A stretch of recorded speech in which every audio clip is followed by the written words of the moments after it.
Todos nós temos nosso escritor ou livro preferido. Mas o que nós esquecemos é que os nossos autores preferidos também são fãs de outros autores. E é sobre isso que nós vamos falar hoje.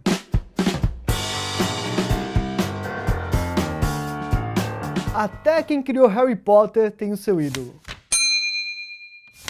Vocês já conhecem a J.K. Rowling, né? Ela já declarou em entrevistas que o livro dela favorito é A Mulher que Ia Contra as Portas, de Roddy Doyle. A obra fala sobre um relacionamento abusivo em que a protagonista Paula Spencer vive. O título do livro é sobre um momento em que o marido da protagonista bate nela e pergunta de onde veio esse roxo. E ela responde, eu bati numa porta, que é a explicação, a desculpa que ela vai dar para a sociedade sobre as contusões dela. Segundo Rowling, além do livro ser muito bem escrito, o autor consegue construir uma personagem mulher realista. Ela disse que nunca imaginou que um homem conseguisse escrever dessa forma. Doyle ainda está vivo, mas a J.K. Rowling nunca mexeu os pauzinhos para conhecer o autor. Ela disse que se fizesse isso, iria ficar petrificado na presença dele e não ia conseguir falar nada de tão nervosa. É muito fofa mesmo. O próximo autor é tão tiete do seu livro preferido que até virou garoto propaganda. Neil Gaiman é um autor inglês que começou lá nos quadrinhos e é responsável por obras incríveis como Sandman, Deuses Americanos e Coraline. Para ele, não tem meias palavras. Os 13 Tic-Tacs, de James Thurber, é o melhor livro do mundo. A história fala sobre um clássico cavaleiro que quer salvar uma princesa das garras de um duque maligno. Seria muito comum se não fosse a forma como a história é contada, cheia de metalinguagem, poemas, jogos de palavras, ilustrações e rimas. É tudo muito maluco. Como as rimas não foram pensadas em português, é até meio estranho ler na nossa língua porque às vezes não encaixa muito bem, sabe? Nesse caso, os editores aproveitaram que um cara do naipe do Neil Gaiman estava falando bem e chamaram ele para escrever o prefácio do livro. Aí colocaram de volta nas prateleiras com o nome do autor estampado na capa, assim, Neil Gaiman, grandão. E direto de Winterfell, nós temos um fanboy chamado George R.R. Martin. Com toda a mitologia que existe nos livros dele, é de se esperar que Martin seja muito fã de Tolkien, o autor de Senhor dos Anéis. Isso é até verdade, mas a maior inspiração dele é outra pessoa. Sabe quem é? Stan Lee. O quadrinista Stan Lee é a principal mente criativa por trás da Marvel. Ele é o criador dos Vingadores, do Homem-Aranha, dos X-Men e de uma porrada de herói que você já conhece e gosta. Martin é um nerd de mão cheia e já leu pilhas de HQs. Tem até uma lenda circulando na internet de que ele foi o primeiro cara a comprar um ingresso para Comic Con. Só é difícil saber se é verdade porque ele nem confirma e nem desmente esse papo aí. Os fãs também não demoraram para encontrar as cartinhas que o Martin enviava para a Marvel. Muitas delas foram publicadas, sabe, naquela seção de cartinhas da revista, e foram respondidas pelo próprio Stan Lee. Martin aprendeu muita coisa com a Marvel. A única diferença, né, é que nas HQs, os heróis são congelados, levam um tiro, caem de cabeça no chão e continuam vivos. Já na Guerra dos Tronos... E vamos para os finalmentes. O mestre do horror já revelou qual é o seu livro favorito, e ele é muito fofinho. A lista de livros publicados por Stephen King é enorme e conta com clássicos como Carrie, O Iluminado e A Espera de um Milagre. Curiosamente, o seu livro favorito não é de horror. Para King, nada supera As Aventuras de Huckleberry Finn, escrita pelo bigodudo Mark Twain e publicada em 1888. A história é sobre Huck, um garoto que tem um pai bêbado terrível que bate nele e tudo mais. Um dia, o menino decide fugir de casa e veleja pelo rio Mississippi. Então, ele acaba conhecendo Jim, um outro garoto que também está fugindo, mas no caso dele, está fugindo da escravidão. Sim, porque a história do livro se passa numa época em que a escravidão ainda não tinha sido abolida nos Estados Unidos. No final, o livro fala sobre amizade, e dá para notar a influência do livro no trabalho do Stephen King. Mesmo escrevendo sobre horror, você encontra várias histórias de amizades entre pessoas de origens diferentes em muitos e muitos livros dele. E você, tem algum livro que gostaria que tivesse nessa lista? Deixa aqui nos comentários. E se você gostou do vídeo, se inscreve no canal, é muito importante pra gente, beleza? Deixa um like, até a próxima, hein? E tchau!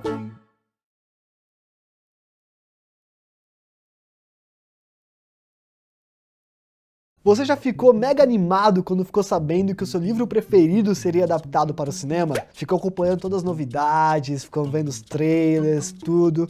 E quando o filme saiu... decepção, dá vontade de ficar na porta do cinema falando pras pessoas que saem da sessão, tipo, boa noite, oi, tudo bem, o livro não é assim, tá? Boa noite, oi, tudo bem, o livro ele não é assim, o livro é legal. Ô, boa noite, tudo bem? O livro ele não é assim, tá? Valeu? Pois é, isso acontece, né? Por isso, no vídeo de hoje, nós vamos te mostrar as 4 piores adaptações de livros para o cinema. Antes de começar, eu quero deixar bem claro quais foram os critérios utilizados. 1. A qualidade técnica. 2. O nível de fidelidade ao livro. E 3. E o mais importante, a recepção dos fãs. Estamos falando das piores adaptações de livros bons. Adaptação ruim de livro ruim não conta, ok? Então vamos nessa.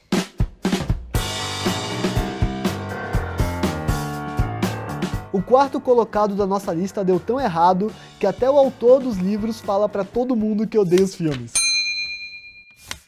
Percy Jackson é um livro sensacional, que mistura aventura com mitologia grega. Os personagens são legais demais, é tudo na mais perfeita ordem. Mas quando tentaram adaptar para o cinema, deu tudo errado. Eu sei que não podemos cobrar que o filme seja completamente igual aos livros, mas pra que mudar tanta coisa só pra deixar a história mais simples e pior?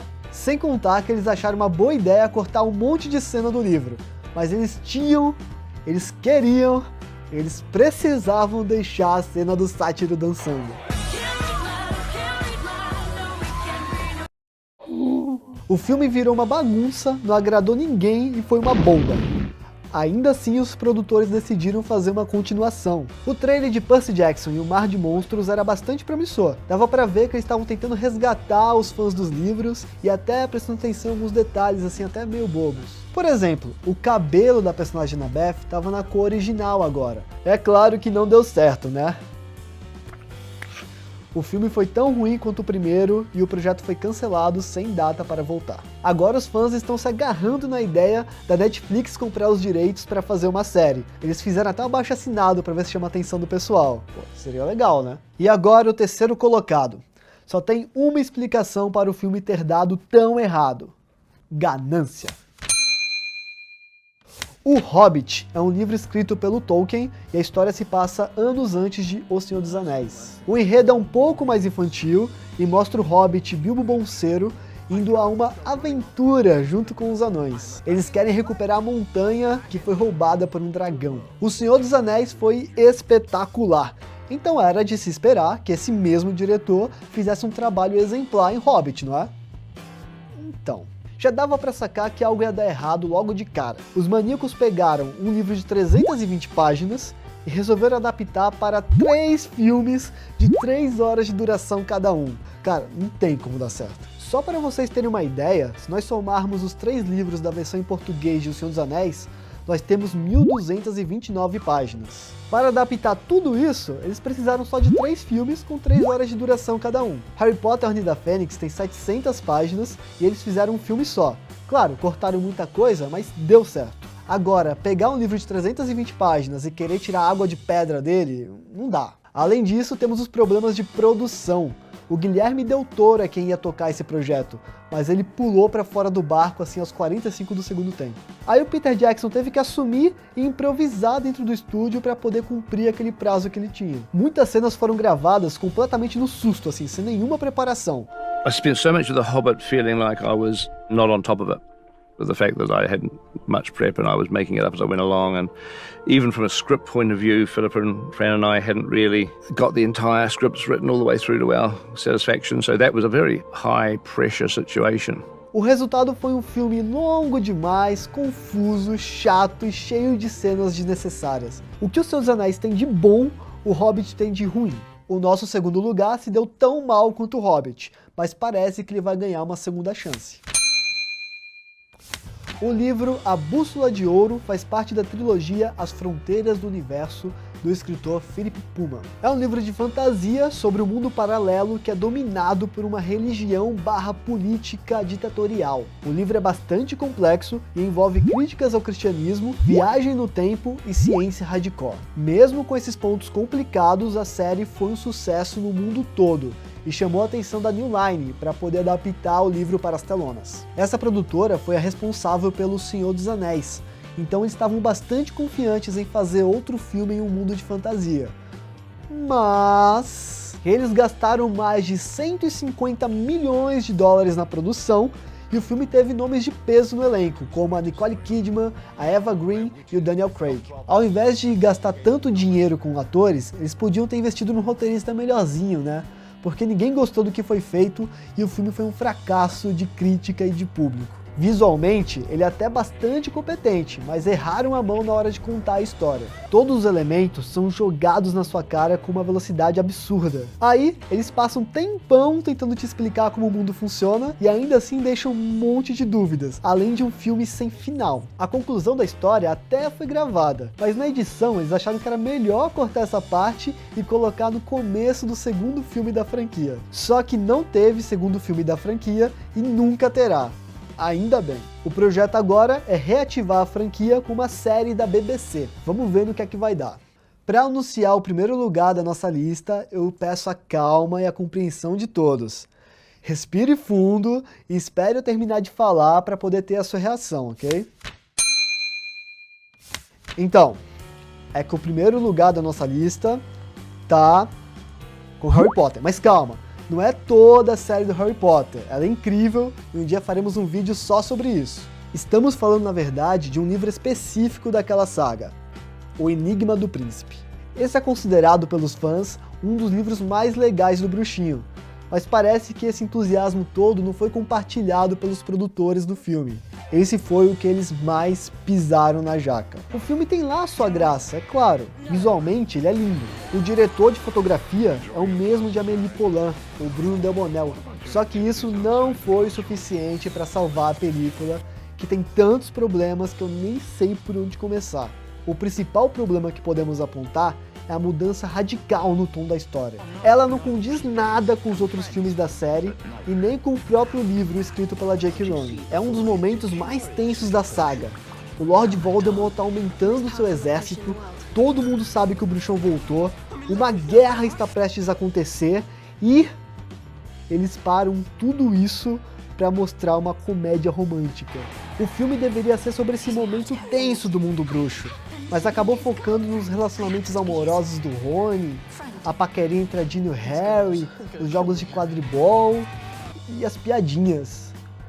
Muitas piadinhas. See that girl over there? Apparently she's trying to smuggle you a love potion. Really? Hey, she's only interested in you because she thinks you're the chosen one. But I am the chosen one.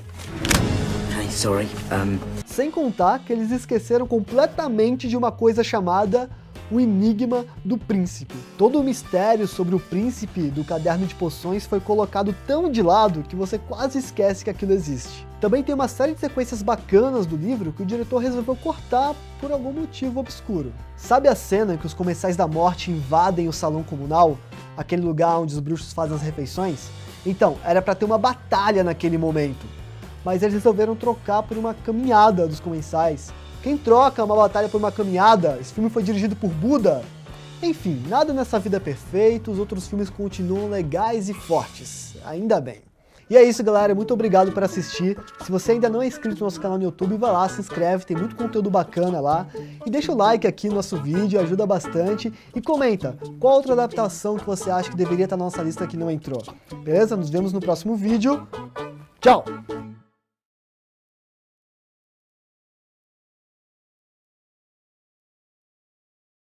Fanfic é um mundo mágico. Nelas, fãs de filmes, livros e artistas se apropriam dos personagens para criar histórias novas. Muita coisa boa sai daí, e alguns trabalhos são tão legais quanto o material original. Por isso, hoje nós vamos te indicar 4 fanfics para virar a madrugada na internet.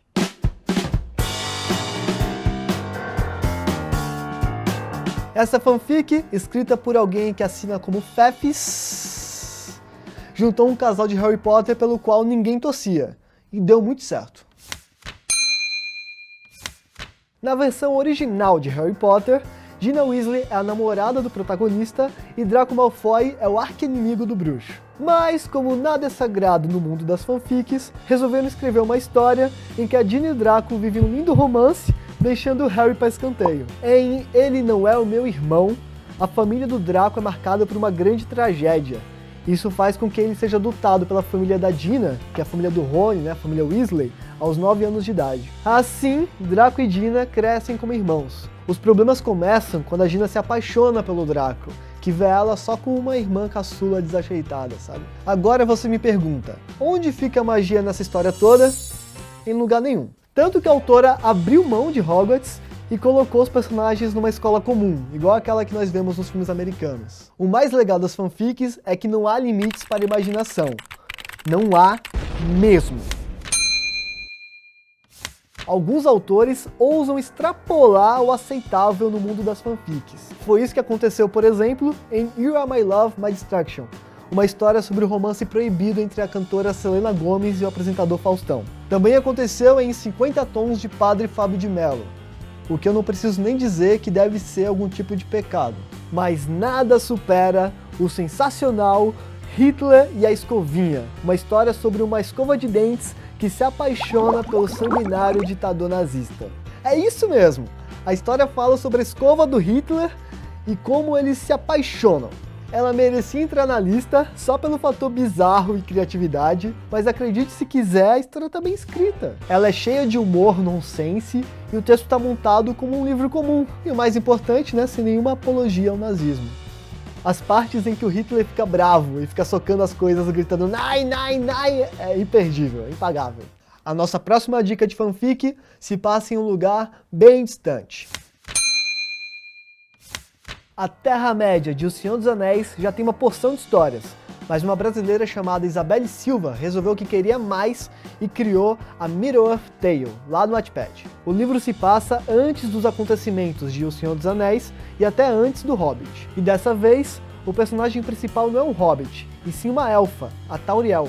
Ela nem está nos livros oficiais, só aparece nos filmes que o Peter Jackson gravou. Por isso, a Tauriel é uma personagem sem nenhum background, nenhuma história por trás dela, ao contrário do que acontece, com os outros personagens da saga. E foi com isso que a autora da fanfic brincou. O texto tem um pouco de tudo: conspirações políticas, reviravoltas, romance, ação e aventura. Além de toda aquela magia e o clima que conhecemos bem das histórias do Tolkien. Ela tinha todas as peças na mão e fez a festa com isso. É muito legal. O nosso primeiro colocado é fã do lado negro da força. Não é exagero dizer que Star Wars foi a série que mais gerou fanfics na história. Em todo o mundo, milhares de fãs criam tramas que envolvem novos planetas, novas raças e brigas com sabres de luz. É alucinante. As pessoas simplesmente pegaram o universo criado pelo George Lucas e expandiram, tornaram ele maior e completaram aquelas lacunas deixadas de lado no material original, sabe? O George Lucas chegou até a legitimar alguns personagens, tornando eles oficiais no seu universo. E isso antes da Disney comprar os direitos e desfazer tudo. Aqui no Brasil, também temos alguns exemplos disso. O principal deles é O Diário de Stormtrooper, criado pelo carioca Felipe Mariano. O livro se passa depois de O Retorno de Jedi, quando os rebeldes explodem a Estrela da Morte e vencem o Império. A história do carioca fala sobre os grupos de resistência do Império, que estão se formando e se organizando para um contra-ataque. Só que o mais legal é que ele é todo escrito a partir dos diários de bordo de um Stormtrooper. Não do Vader ou do Luke, mas de um daqueles que ficam se ferrando no campo de batalha, sabe? E com isso, o Felipe mostra coisas incríveis, como as estratégias de guerra, os treinamentos e as hierarquias dos Stormtroopers. É muito bom! É isso, galera. Se você ficou curioso, estamos colocando os links das fanfics aqui na descrição do vídeo. Vale a pena conferir, tá bem legal. Se inscreve no nosso canal, curta a nossa página, que nós estamos colocando vários vídeos bacanas lá, beleza? Abraços, tchau!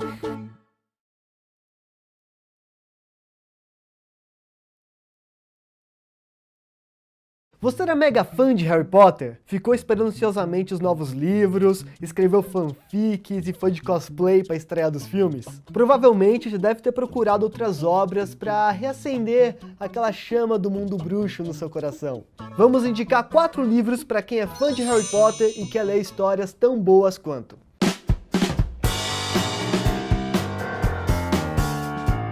O nosso primeiro livro é de quebra uma aula de mitologia nórdica. As autoras Melissa Marr e Kelly Armstrong já eram consagradas quando resolveram se juntar para escrever a 4 mãos uma história de mitologia nórdica. Sim, 2 amigas resolveram escrever juntas um livro para o público infanto-juvenil e deu muito certo. Em Os Lobos de Loki, o fim do mundo, ou como eles chamam, o Ragnarok, está chegando. Então, os descendentes de Thor e Loki precisam a todo custo encontrar os objetos mágicos perdidos, além de outros descendentes de deuses nórdicos para a luta final que está por vir. Vale lembrar que esses descendentes de deuses são jovens de hoje em dia, e muitos deles nem sabem dessas habilidades especiais que têm. Assim, as autoras conseguiram mesclar uma aventura épica com uma jornada de amizade e amadurecimento. Esse é o primeiro livro de uma trilogia chamada As Crônicas de Blackwell, que acabou de ser lançada aqui no Brasil. Não é só indicado para os fãs de Harry Potter, mas também para quem gosta de Percy Jackson. Se você gostou de Magnus Chase então, nem se fala, é muito bom. E que tal ler uma história de fantasia que se passa aqui no Brasil? Monstros, magia, aventura, tudo dentro de um cenário que já é familiarizado para você. Parece uma boa ideia? Essa é a proposta da série O Legado Folclórico. A história é dividida em 3 livros, se passa em São Paulo e foi escrita pelo também paulistano Felipe Castilho. Nela, o personagem principal, que se chama Anderson Coelho, é um garoto de 12 anos que entende tudo de games. A sua fama de jogador habilidoso acaba chamando a atenção de uma certa organização misteriosa. Essa organização chama ele para comandar uma missão junto a um grupo de ecoativistas. No meio dessa aventura, o garoto começa a encontrar personagens do folclore brasileiro. Afinal, Harry Potter já encontrou muita coisa nessa vida, mas ele nunca encontrou um saci, né? Então, o Anderson Coelho encontra. O segundo colocado é sobre um jovem mago de cabelos pretos e óculos que tem potencial para se tornar o maior bruxo do mundo. E então ele precisa aprender a desenvolver o seu talento com a magia. Ah, e ele tem uma coruja de estimação. Isso te lembra alguma coisa? Hã? Lembra? Não, eu não estou falando de Harry Potter, e sim de Os Livros da Magia, uma história em quadrinhos escrita pelo sensacional Neil Gaiman. Nela, o jovem Timothy Hunter descobre que tem potencial para se tornar o maior mago da era moderna. Só que para isso acontecer, ele precisa abandonar sua vida mundana e aceitar o mundo bruxo por inteiro, o que é uma escolha e tanto para se fazer aos 13 anos de idade. Para ensinar o garoto sobre seu futuro, 4 dos maiores magos preparam uma jornada que mostra as reais dificuldades de se tornar um bruxo. Muita gente achou estranho as semelhanças que existem entre os livros da magia e Harry Potter, principalmente porque Harry Potter foi lançado 7 anos depois de Os Livros da Magia. Você consegue imaginar quantas vezes perguntaram para o autor se ele se sentia plagiado? Então, Neil Gaiman diz que não. O Gaiman sempre diz que ele não foi o primeiro a criar uma história sobre um bruxo poderoso, assim como a J.K. Rowling não foi a primeira a mandá-lo para uma escola. Afinal, segundo ele, não são as ideias que importam, e sim a forma como elas são apresentadas para as pessoas. Quando falamos sobre livros de aventura e fantasia, um nome muito forte vem à nossa mente: Tolkien. Eu não preciso contar o que é O Senhor dos Anéis. Você conhece, pelo menos os filmes. Todo mundo viu aquela coisa maravilhosa de meu Deus. Get off the road! Hide! Always remember, Frodo, the ring is trying to get back to its master. Mas se você não lê os livros, precisa ler. Apesar de Harry Potter e O Senhor dos Anéis terem histórias muito diferentes, os fãs do bruxinho são atraídos para a Terra-média porque as duas séries têm os mesmos pontos fortes. Uma das razões do sucesso de Harry Potter é que nós conseguimos nos transportar para outra sociedade, o mundo bruxo, né, que possui suas próprias regras, mitologia e seres mágicos. E isso também acontece em máxima potência no Senhor dos Anéis. O Tolkien até criou suas próprias línguas. Algumas pessoas mais fanáticas são até fluentes. Em Harry Potter, temos uma aventura que não esquece de falar de coisas mais intimistas, como o valor da amizade e da coragem. Em Senhor dos Anéis também temos esses mesmos valores, sem contar a riqueza de detalhes nas duas narrativas. É viciante. O Senhor dos Anéis é uma trilogia que também é vendida em volume único. Além disso, tem vários outros livros que expandem a mitologia, como o Hobbit, o Silmarillion e o Contos Inacabados. Vale a pena ler, é muito bom. É isso, galera, se você gostou do vídeo, deixa aquele like. E se você leu O Senhor dos Anéis, comenta aqui o que você acha do personagem Tom Bombadil, porque nós estamos tendo uma discussão aqui no estúdio. Eu acho ele chato pra cacete, tem gente que gosta, tem gente que acha chato também. Vamos ver aqui quem vence nessa disputa, tá? E também fala outro livro que você acha que deveria estar nessa lista, beleza? Compartilha com os amigos, até a próxima, tchau!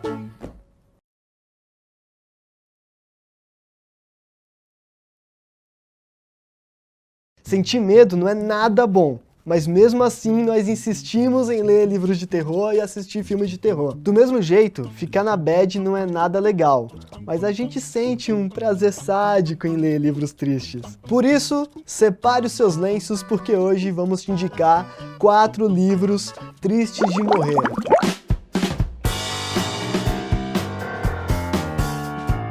A nossa lista já começa mostrando que alguns autores não sentem medo de tocar em assuntos delicados. E isso é ótimo. Passarinha foi escrito pela autora holandesa Catherine Eskin, uma autora sem aquilo que nós chamamos de coração. A história gira em torno de Caitlin, uma menina de 10 anos que sofre da síndrome de Asperger. E o livro mostra como uma pessoa com essa síndrome se relaciona com o mundo à sua volta. Por exemplo, para Caitlin é tudo preto no branco, as coisas são boas ou más. Não existe meio termo e nenhum subjetivo. Além disso, ela é super introspectiva e um pouco impaciente. Tipo, certas manias, como chupar a ponta da manga ou tremer as mãos, é mostrado como algo natural para a personagem. O livro inteiro é contado a partir do ponto de vista da própria Caitlin, o que ajuda um pouco a entender o que se passa dentro da cabeça de quem tem a síndrome. Até aí você deve estar pensando, poxa Felipe, mas não tem nada de triste nessa história realmente. Calma, porque a parte chocante ainda está por vir. O que eu vou contar agora é um detalhe pesado da história, mas não é spoiler, ok? Porque está na sinopse do livro. O irmão mais velho da Caitlin, o porto seguro da menina de 10 anos, morre assassinado durante um tiroteio na sua escola. É punk. Isso porque a trama foi baseada no massacre de Virgínia, que aconteceu em 2002, onde 33 pessoas foram mortas. A autora quis mostrar como uma pessoa com necessidades especiais pode lidar com esse tipo de situação. Além disso, a escritora também tem uma filha com a síndrome de Asperger, o que ajudou ela a escrever a história com uma sensibilidade muito afiada. Catherine também entrou em contato com ONGs, pesquisadores e outras famílias que têm membros com a síndrome de Asperger para poder fazer uma pesquisa completa sobre o assunto. Inclusive, vale a pena visitar o site da autora, porque lá tem a pesquisa completa usada nesse trabalho. Resumindo, o livro é ótimo e já ganhou uma tonelada de prêmios lá fora. Agora vamos para o terceiro lugar, e ele se enquadra direitinho naquele ditado popular: nunca julgue um livro pelo filme cafonia que ele gerou. É esse o ditado, né? Eu sei que os rapazes do estúdio vão zoar comigo, mas eu não podia deixar de falar desse livro. A Culpa é das Estrelas. Foi escrito pelo norte-americano John Green e conta a história da Hazel Grace, uma menina que foi diagnosticada com câncer no pulmão. Ela passa o dia inteiro lendo um livro chamado Uma Aflição Imperial, e ficando mais triste ainda, porque é um livro triste que vai deixando ela triste e assim. O que é basicamente o conselho que nós estamos dando nesse vídeo agora, só que ela faz isso de um jeito ruim.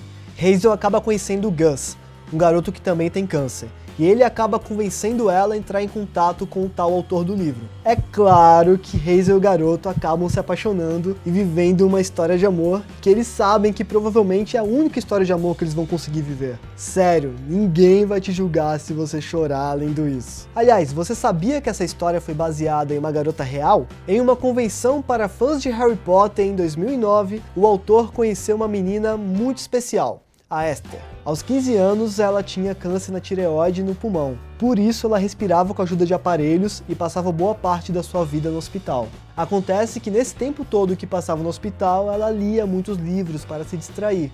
E quem era o seu autor favorito nessa época? Quem? O John Green. Quando ela viu o escritor na convenção do Harry Potter, ela foi logo se apresentando, falando que era fã, e os dois acabaram virando grandes amigos. Graças a essa amizade, o John conseguiu entender melhor o que se passa na cabeça de um adolescente que tem a doença. Aí ele conseguiu escrever um livro sem apelar para todo aquele sentimentalismo barato que, diga-se de passagem, a Esther odiava. E você chegou até aqui e achou que não teria nenhum livro nacional na nossa lista, né? Se enganou, pequeno gafanhoto. Vidas Secas é um clássico do Graciliano Ramos. E se você é um daqueles que pegou o resumo na internet quando a professora pediu para fazer a lição de casa, Saiu perdendo. O livro foi lançado em 1938 e fala sobre a vida miserável e sofrida de uma família de retirantes sertanejos. Essa família era obrigada a se mudar de tempos em tempos para fugir da seca e da fome. É uma história bem triste e te faz pensar, né, sobre quantas famílias viveram e ainda vivem isso de verdade aqui no Brasil. Sem contar que tem a cachorrinha Baleia.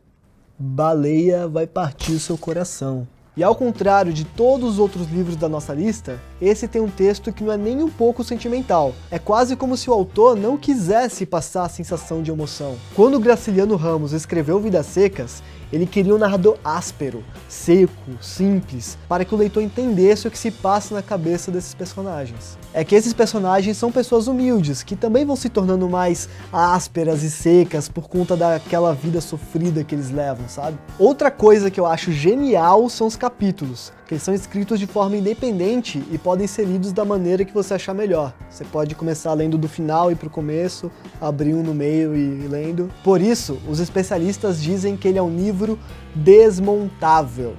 Guarda essa expressão para usar na FUVEST. Não precisa agradecer. Vale lembrar que o autor Graciliano Ramos viveu seus primeiros anos de vida em terras tão castigadas pela seca quanto as do livro. Agora prepare-se. O próximo livro que vamos falar vai atualizar todos os seus padrões daquilo que chamamos de bad. Não Me Abandone Jamais. É um livro lançado em 2005 aqui no Brasil pelo escritor Kazuo Ishiguro. Ele já lançou vários livros que sugam a felicidade interior. Mas no quesito depressão e vontade de pular de um precipício, nada supera o Não Me Abandone Jamais. Não subestime o livro pelo seu título, que parece aquela música do Paralamas do Sucesso. E se prepara que a sinopse é bomba.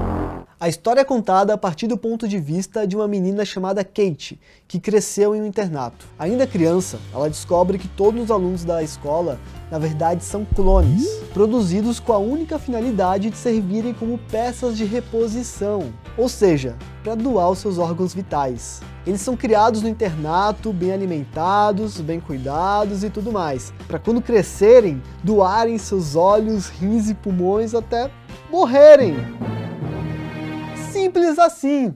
Imagina que você está vivendo a sua vida normalmente, até a hora que você recebe um telefonema e diz: "Oi, tudo bem? O fulaninho que você não conhece está precisando de um transplante de córneas. Vem aqui doar." E você tem que ir. Eles nasceram para morrer. Eles não podem constituir família, ter uma carreira ou ter sonhos. É quase como se os animais do abatedouro pudessem te contar o que eles estão sentindo.